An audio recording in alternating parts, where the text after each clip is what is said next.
তার বিরুদ্ধে আন্দোলন করতে গিয়ে তাকে হ্যারাসমেন্ট করা হয়েছে, দিল্লি পুলিশ করেছে। তার বিরুদ্ধে আমাদের এই প্রতিবাদ। আমরা থানার যিনি ওসি আছেন, ভারপ্রাপ্ত আধিকারিক, তার কাছে জানালাম যে সেদিন যারা ভাঙচুর করেছে বা উপযুক্ত যদি আমাদের কেউ জড়িত থাকে এই মারধরে, আমরা যদি কাউকে মারধর করে থাকি তাকেও অ্যারেস্ট করুন।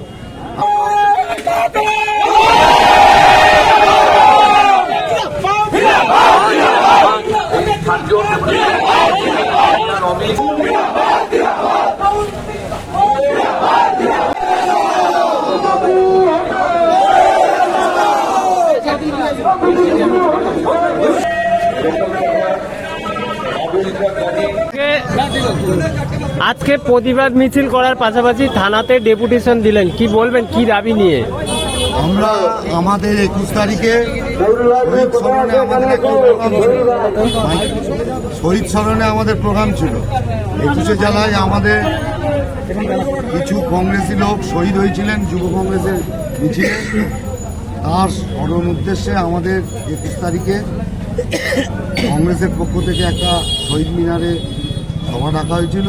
সেই সভায় হাড়োয়া থেকে প্রচুর বাস যাচ্ছিল। এর ফলে যারা সাম্প্রদায়িক শক্তি বিজেপি, তারা আতঙ্কিত হয়ে পড়ে আমাদের বাসগুলো আক্রমণ করলো এবং আমাদের কিছু ছেলেপিলেকে মারধর করলো এবং আমাদের বাসগুলো যাতে শহীদ মিনারে না যেতে পারে সেই ব্যাপারে তারা বাধা সৃষ্টি করলো। তার প্রতিবাদে আজকের আমাদের মিছিল এবং আমাদের নেতা, আগামী দিনে ভারতবর্ষের প্রধানমন্ত্রী রাহুল গান্ধী, তিনি এই নিট যে প্রশ্ন কেলেঙ্কারি, তার বিরুদ্ধে আন্দোলন করতে গিয়ে তাকে হ্যারাসমেন্ট করা হয়েছে, দিল্লি পুলিশ করেছে। তার বিরুদ্ধে আমাদের এই প্রতিবাদ।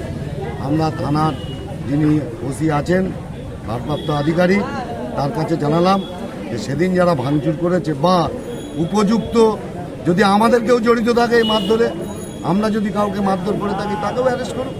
আমরা চাইছি উপযুক্ত ব্যক্তি যাতে ধরা পড়ে বা উপযুক্ত ব্যক্তিকে অ্যারেস্ট করা হোক, এই দাবি আমরা প্রশাসনের কাছে করেছি।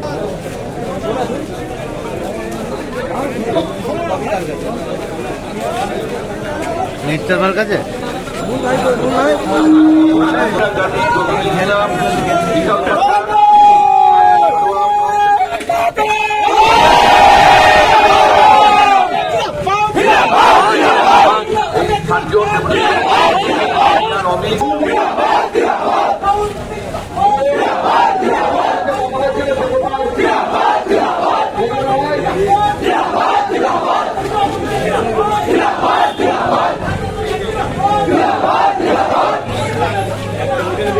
Gracias.